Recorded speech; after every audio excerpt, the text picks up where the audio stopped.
Jeremy, sigaw ni attorney nang makapasok ako sa bahay. Galing ako sa school at medyo ginabi ako ng uwi. Ano ba ma? I said no, hindi ako magpapakasal. Magpapakasal?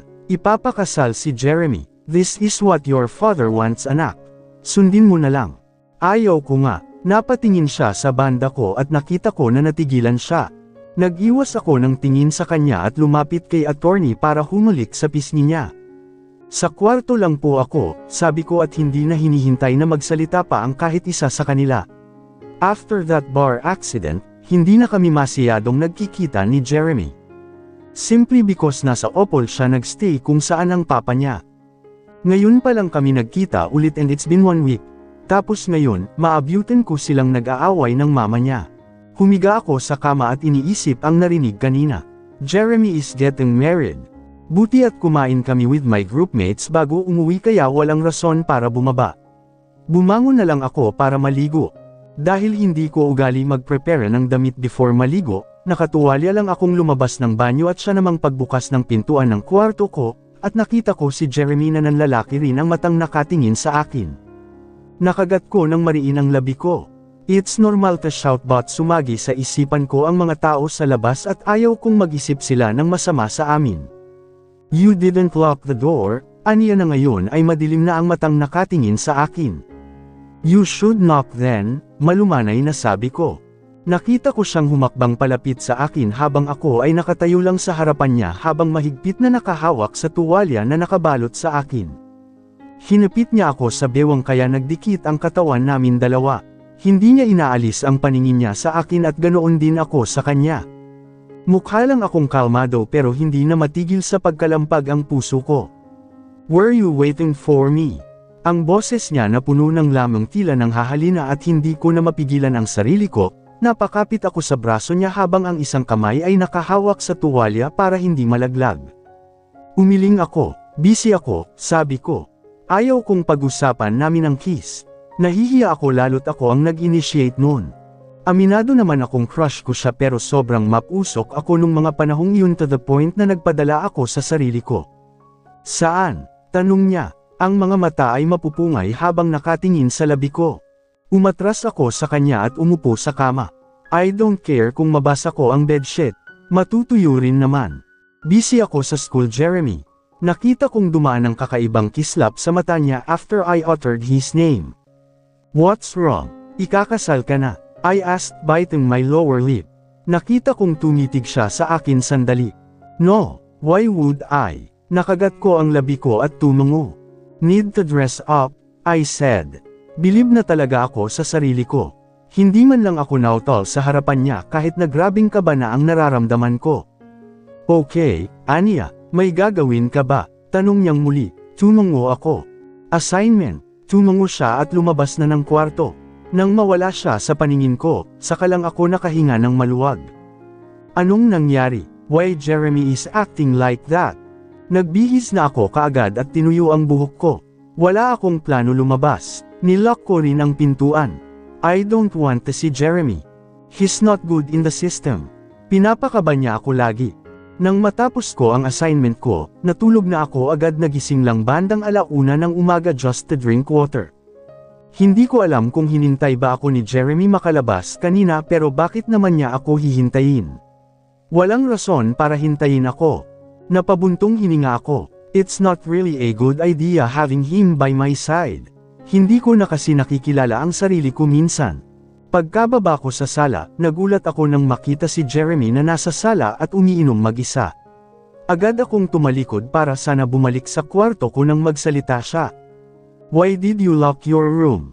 Alam kong ako ang kinausap niya. Kung ganoon, pinuntahan niya ako kanina. It's normal to lock the room, sagot ko. Bakit hindi ka lumabas kanina? Nakagat ko ang pang-ibabang labi ko. I don't want to answer. Ella and I kissed earlier, sabi niya na nagpalingon sa akin sa direksyon niya. Naabutan ko siyang mapupungay ang matang nakatingin sa akin. Agad akong nagsisi na lumingon ako sa kanya. Sana hindi ko ginawa. Wala akong pakialam dyan, mahinahon kong sabi kahit alam ko sa sarili ko na hindi ko nagustuhan ang sinabi niya. Torrid, hard, nakagat ko ng mariin ang labi ko. Bakit niya ba ito sinasabi? She Saturday on my lap. What's your problem? Hindi ko na napigil ang tanungin siya. Nakita kong tinaasan niya ako ng kilay. What's your problem? You kissed me the last time at the bar. Natigilan ako at nagbaba ng tingin. Sorry, I wasn't thinking straight that time. Probably because of the alcohol, palusot ko. Oh yeah, he said, mocking me. Napapikit ako. This man knew how to tease me. Matutulog na ako. Hindi ko na siya hinintay na makasagot. Bumalik ako sa pag-akyat sa kwarto ko, nagmamadali, pero bago ko pa man mabuksan ang kwarto ko, Jeremy's angry face is already in front of me. Isinandal niya ako sa pader at bago ko pa man ito namalayan, ay dumampi na ang labi niya sa labi ko na parang gutom na hayop na hindi kumakain ng ilang taon.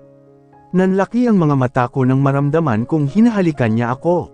Sinubukan kong kumawala sa pagkakahawak niya, pero hindi niya ako pinayagan.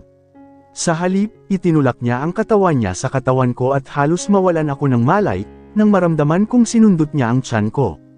He's hard. Tapos, dahan-dahan, hindi na lumalaban ang katawan ko. Napapikit ako at iniyakap ang aking mga braso sa kanyang batok. I throw myself to him at naramdaman ko na lang na umangat ang katawan ko sa ere.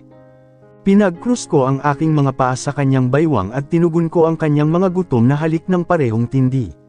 Binuksan niya ang pinto at naglakad papasok ng kwarto ko, sa kanya ako inihiga sa kama ko at hinalikan ulit. Itinagilid ko ang ulo ko pataas para lang magkaroon siya ng access para galugarin ang leeg ko. You smell beer, nakakahiya. I should stop this. I got pissed. Iniiwasan mo ako. Tanong niya habang nakatitig sa akin. Ibinaling ko ang ulo ko sa kabila. Ayaw kong salubungin ang mga mata niya.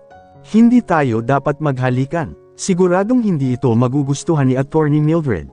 Bulong ko ngunit nagdilim lang ang mukha niya na tila ba hindi niya nagustuhan ang sinabi ko. Shut up and kiss me back. He demanded. Stop being so mean to me. Gusto kong umirap sa sigaw ni Jeremy.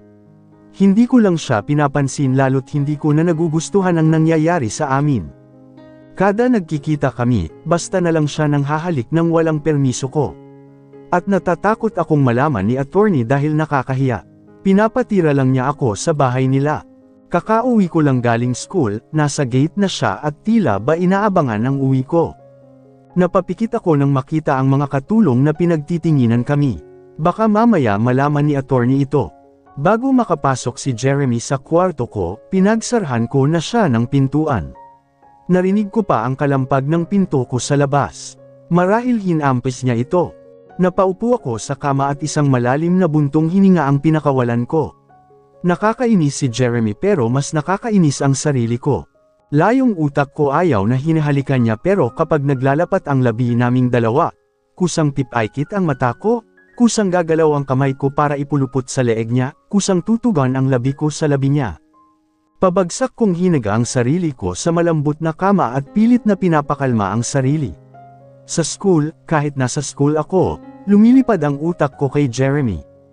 Nakakainis. During dinner, halos ayaw ko nang lumabas ng kwarto kung hindi lang ako pinuntahan ni attorney para sabihin kailangan kong bumaba para kumain. Ni hindi ko alam na nakauwi na siya.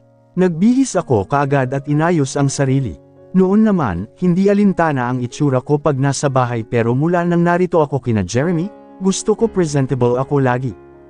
Pakiramdam ko ay nagpapaganda ako sa kanya. Sa inis ko ay ginulo ko ang buhok kung kakatali ko pa lang. E ano naman kung parang unggoy ang itsura ko? Malalaki ang hakbang ko at lumabas ng kwarto pero noong nasa hagdan na ako pababa, tumakbo ako pabalik sa loob ng kwarto ko. Kinuha ko ang sukle at pantali. Nakagat ko ang pangibabang labi ko. Hindi ko kayang lumabas na dugyot ang itsura. Para akong pinagbagsakan ng langit habang nakasalpak sa sahig. Nababaliw na nga yata ako. How was the school, hiha? Ang sabi ni tita nang makaupo na ako sa harapan niya. Tumikim pa ako nang mapansin ang pagtingin ni Jeremy sa itsura ko. Ayos naman po attorney. Defense na namin next week. Oh, really? How's your paper? Natapos na po. Napacheck na namin sa advisor at minor revision na lang then okay na. Tumango si attorney sa sinabi ko. Nang angat ako ng tingin kay Jeremy na siyang pinaglalaroan ng labi niya habang nakatitig sa akin. Tuloy, nahihiya kong ibinaba ang paningin ko sa plato. Why is he staring at me? Caroline, what do you think? Papayag ka na ampunan kita. Napatigil ako sa pagkuha ng kanin at napatingin kay attorney na seryoso namang nakatingin sa akin. Hindi ba siya nagbibiro sa sinasabi niya? Gusto niya akong ampunin. Napatingin ako kay Jeremy at nakita ang nanlilisik niyang mata sa akin. Nagbaba ako ng tingin. Ayaw kong salubungin ang mga mata niya. Natatakot ako. Nakakahiya po attorney, ang sabi ko. Nako, huwag kang mahiya. Basta, pag-isipan mo ah. Nang matapos kaming kumain, tumulong ako sa pagliligpit ng mga pinggan at dahil hindi naman talaga mapirmi si attorney dito sa bahay, kami na lang ulit-ulit ni Jeremy ang may iwan mamaya. Uuwi ang mga katulong ngayon dahil weekends na bukas. Bandang 8:00 ng gabi, hindi pa rin ako natutulog. Nasa labas ako ng bahay at hinihintay na makauwi si Jeremy.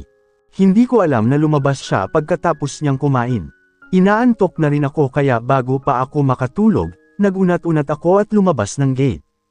Sinirado ko ang pintuan at doon ko namataan si Jeremy na nasa labas pala ng bahay at naninigarilyo. Bahagya pang nanlaki ang mata ko habang nakatingin sa kanya.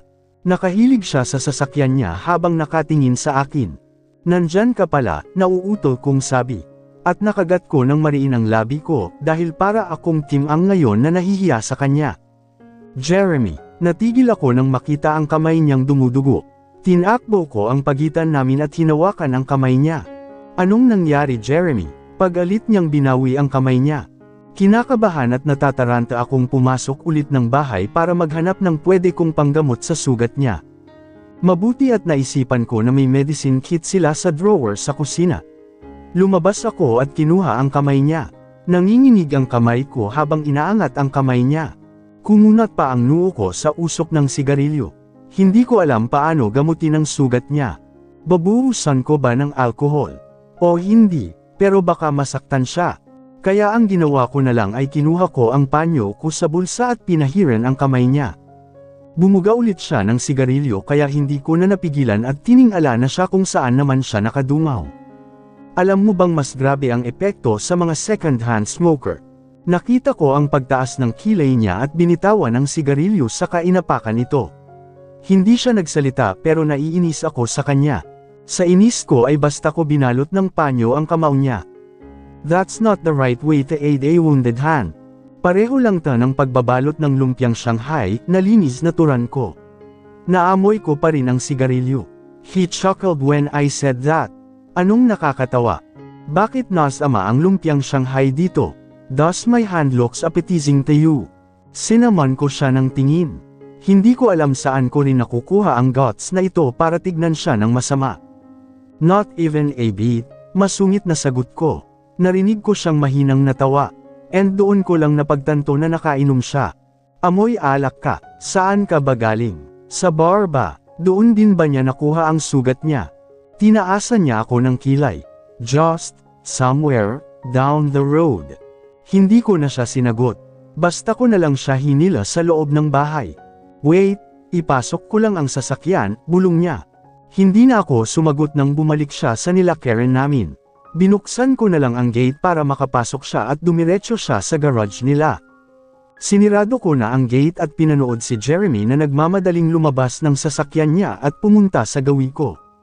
Bago pa man ako makapagsalita, ikinulong na niya ang pisngi ko sa mga palad niya at hinalikan ako ng mariin sa labi. Nanlaki ang mata ko sa ginawa niya. Am I not look appetizing to you but you are to me? He said after he left my lips wide open. Jeremy. Hindi ko napigil ang isigaw ang pangalan niya.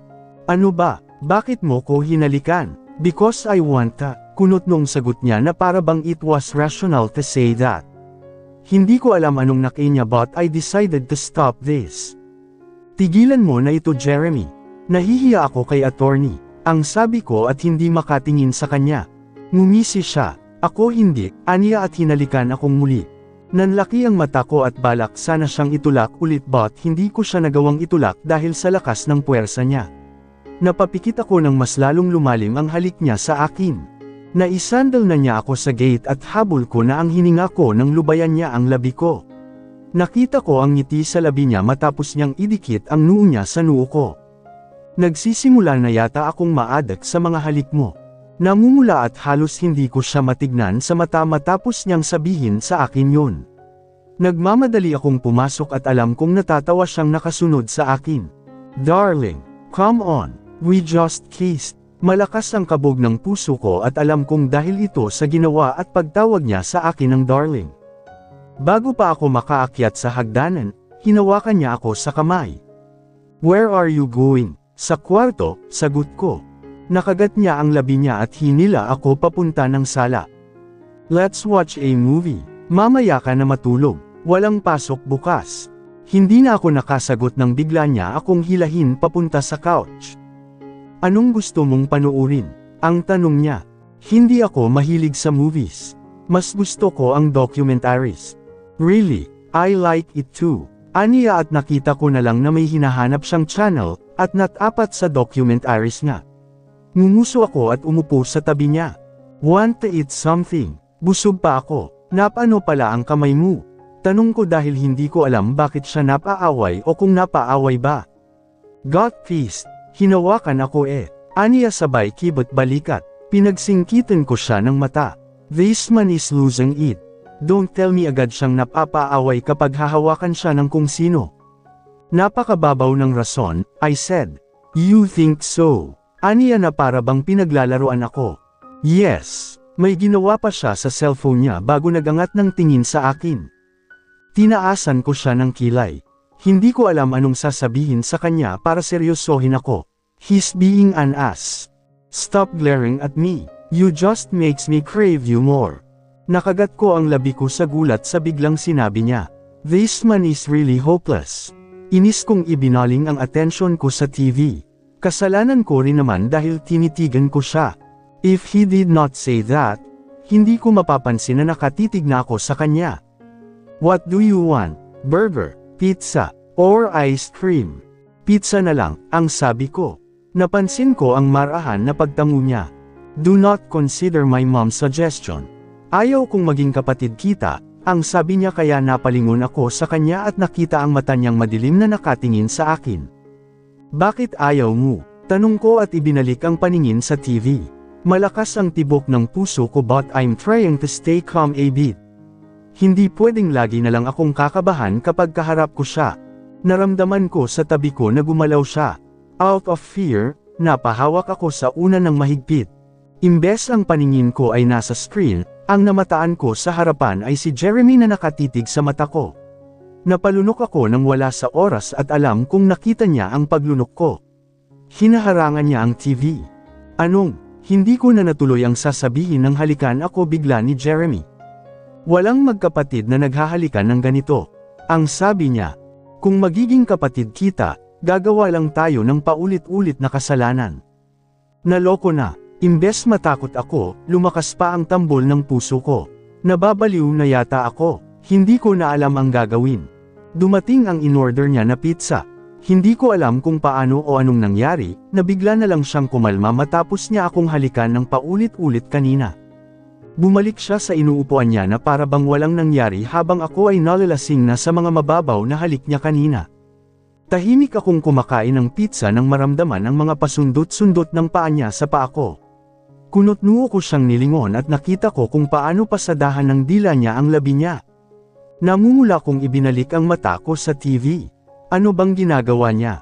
Pero bakit ang sensual ng dating noon sa akin? Ipinilig ko ang ulo ko. May sira yata ako sa utak. Ultimo ang pagbasa ng labi niya gamit ang dila niya ay iba na ang naiisip ko. Masarap, rinig kong tanong niya. Napatingin akong muli sa kanya at tinaasan siya ng kilay. Ang pizza, namumula kong tanong dahil hindi pa rin ako nilulubayan ng stir ng labi niya sa isipan ko. Tumingin siya sa labi ko saka nagangat ng tingin sa mukha ko. Yes, nauutol na sagot niya tas pagkaraan ay natawa. Malutong na napamura siya at napahilamo sa mukha na para bang pati siya ay nalilito na rin sa aming dalawa. What are you doing? Tanong niya pagkaraan. Wala, nauutol kong sagot at nag-iwas ng tingin. Marahil nalilito siya sa reaksyon ko sa mukha. Hindi na ako nagtataka kung mukha akong lasing na babae sa harapan niya. Problema niya ito. Sinilip ko ulit siya sa gilid at naabutan siyang nakatingin sa akin na kagat-kagat ang labi at pinipigilang huwag menjeti. Nag-iwas ulit ako ng tingin. Bakit ba panay ang titig niya sa akin? Quit staring, sabi ko nang hindi ko na talaga makayanan. Malamig naman pero pinagpapawisan ako. What? He teasingly said. Gusto kong magmura. Sabi ko, quit staring. Okay darling. Napatingin ako sa kanyang muli at nakita ang munting ngiti na namutawi doon. Jeremy naman, reklamo ko at alam kong kasing pula na ako ng labi ko. Kulang na lang sugatan ko ang labi ko sa diin ng pagkakakagat ko. Why are you so beautiful? Aniya at humarap sa akin habang nakapandekwatro siya sa sofa. Napapikit ako, nakatukod na ang kamay niya sa sandalan ng couch at nakahilig ang ulo niya doon. Jeremy, tigil na, nahihiya kong pakiusap. Tinaasan niya ako ng kilay. What did I do to you? Ang tanong niya na hindi ko alam anong isasagot. Sasabihin ko bang pinapakaba niya ako? Ang ganda talaga. Tama na nga, naiinis na sabi ko pero ang totoo ay hindi. Nagre-react ang puso ko sa bawat compliment na sinasabi niya. Nakita ko ang pag-angat ng gilid ng labi niya sa sinabi ko. Okay, aniya at bumalik ulit sa pagkain sa pizza. Sinubukan kong mag-concentrate sa panunood at mabuti na lang dahil tumahimik na siya. Nang mag-alas 11 ng gabi, tumayo ako at hinarap siya. Nagulat pa ako na magtagpo ang paningin namin. Sa akin ba siya nakatingin the whole time at hindi sa pinanood namin? Matutulog na ako, sabi ko. Nakita ko ang pagtaas ng gilid ng labi niya. Ano kaya ang iniisip nito? Good night, nanayo ang balahibo ko sa pag-good night niya. Puno ng lamang iyon na kahit ako ay hindi kayang matagalan. Good night Jeremy, sabi ko at nagmamadaling tumakbo paakyat ng hagdan. Kinabukasan, bumaba ako at naabutan si Jeremy na hubad baro habang nagluluto sa kusina. Napasandal ako sa hagdanan at tinitignan ang likuran niya. Wala siyang damit pantaas but may apron. Dapat walang apron. Nanlaki ang mata ko at agad na nilagay ang kamay sa bibig. Pinagnanasaan ko na ba ang anak ni attorney? Anong oras na at bakit ang aga niyang nagising? Good morning, napatalon pa ako sa gulat nang magsalita si Jeremy. Hindi ko akalain na nasa akin na pala siya nakatingin ngayon. Tulungan na kita. Nagmamadali akong lumapit sa gawin niya para tulungan siya sa pagluluto na ginagawa niya. Yes please. Can you get the towel? Nasa ibabaw ng mesa, doon ko iniwan. Napahinto ako at napakunot ang noo sa sinabi niya. Anong gagawin ko sa towel? Wipe my sweats. Seryosong sabi niya nang makita ang gulat sa mukha ko. Sinaman ko siya ng tingin. Kung wala kang sasabihing matino, maiwan na kita. Sabi ko at nagmamadaling pumunta ng sala. Bago pa ako makalayo, narinig ko ang mga halakhak ni Jeremy na nagpapula ng pisngi ko. That guy with almond eyes is pissing me off. Ang aga-aga, paano pa ako kikilos nito ngayon? Maya-maya pa ay, darling, luto na, sigaw niya. Hindi pa man ako nagtatagal sa sala, babalik na naman ako sa kanya. Pagdating ko ng kusina, nakahanda na ang lahat. May mga pagkain at plano na sa mesa. Ang bilis niyang kumilos. Akala ko ba ay puro lang paglalan? Ang alam niya. Marunong ka palang magluto. I saw his brow arched after I said that. He looked offended in my statement. Nakagat ko ng mariin ang labi ko. How can he be this sexy at this early? Hindi na talaga tama ito. Layong crush ko sa anak ni attorney, lumalim ata. Kung susubukan mong mabuhay mag-isa, at least marunong ka magluto, malamig niyang sabi sabay irap sa akin. Kahit ang pag-irap niya ay hinahangaan ko. Ganito na ba ka-stressful ang research paper at mukhang na-dislocate ang mga brain cells ko. Hindi na ako natutuwa sa epekto ni Jeremy. Nababaliw na ako. Umupo ka na, masungit na utos niya. Umupo ako at napatitig sa kanya. I watched him while he's looking at me too. Ang kanyang mga mata ay kumikinang habang ang kanyang mga pawis ay tumutulo mula sa kanyang noo. Pakiramdam ko pinagmamasdan ko ang isang modelo na galing sa workshop. What? I know I'm handsome darling but you need to eat, ngunguso ako. Caroline de la Vega ang pangalan ko, not darling. Noted darling, aniya at tumangutango. He's not taking me seriously as it should. Sumimangot ako at nakita ko ang pagkibot ng labi niya sa pagsimangot ko. Tinikman ko na lang ang luto niya, at masasabi kong ayos naman. Not the best but hindi rin worst. Tama lang. Masarap. Tumingin ako sa kanya habang pinamamasdan niya akong ninunguya ang pagkain sa bibig. Alam ba niya kung gaano siya ka-intimidating? I'm trying hard to maintain my face pero mahirap tiisin ang mga titig niya para lang hindi maging katawa-tawa sa harapan niya. Nilunok ko ang pagkain at saka nagbaba ng tingin. Ayaw ko na siyang tignan. Pero mas masarap ako, ang biglang sabi niya. Pasalamat na lang ako at wala ng pagkain sa bibig ko or else, nabulunan ako bigla. By the way, darling. Stop calling me darling, Caroline de la Vega ang pangalan ko. Okay babe. So as I was saying, sinaman ko siya ng tingin. Nakita kong natigilan siya at bumaba ang paningin niya sa labi ko. Pupunta ako kay Alexis mamaya, aniya na sa labi ko pa rin nakatingin. Alexis? Sinong Alexis? Alexis? Tanong ko na agad kong pinagsisihan. Nakita ko siyang ngumisi at pakiramdam ko ay pinapahiya ko lang ang sarili ko sa harapan niya. You know what? Huwag mo na palang sagutin. Wala akong pakialam sino itong Alexa na ito. Sabi ko. Nakita kong pumorma ang ngiti sa labi niya at sumandal sa upuan niya. Pakiramdam ko ay isa akong palabas sa harapan niya at mukhang enjoy siyang panoorin ako. Babe, her name is Alexis. Wala akong pake, sabi ko at ibinaba ang paningin sa plato. E ano naman kung pupunta siya kay Alexis? Okay, rinig kong sagot niya.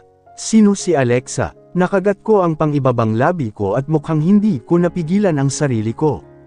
Nakita ko ang ngiti sa labi ni Jeremy. Tuloy, parang gusto ko na lang mawala sa harapan niya. Nakakahiya, bakit ba ganito ang epekto sa akin ng anak mo, attorney? Again, her name is Alexis and not Alexa.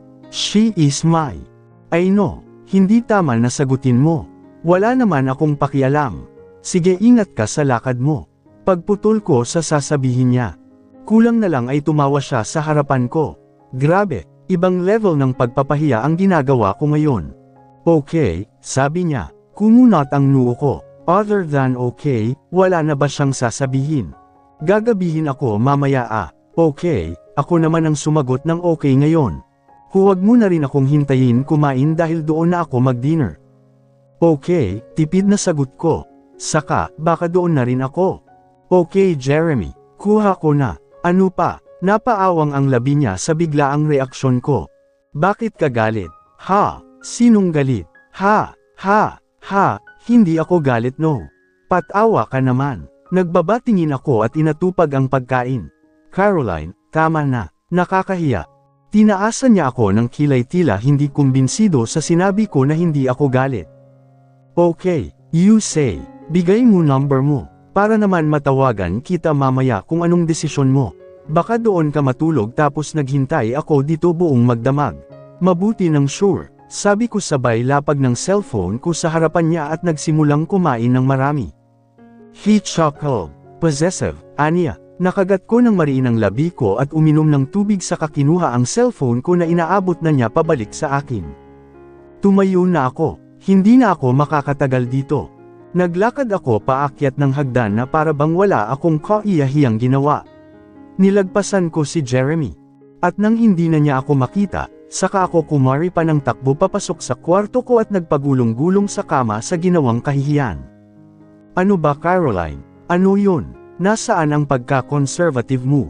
Napatingin ako sa cellphone ko at nakita ang number ni Jeremy. Sinavenue ko ang number niya matapos ko yung titigan. Napatingin ako contact name. Anong ilalagay kong pangalan? After months of staying here with him and attorney, alam kong may nagbago. Ilang ulit na niyang nahalikan ang labi ko.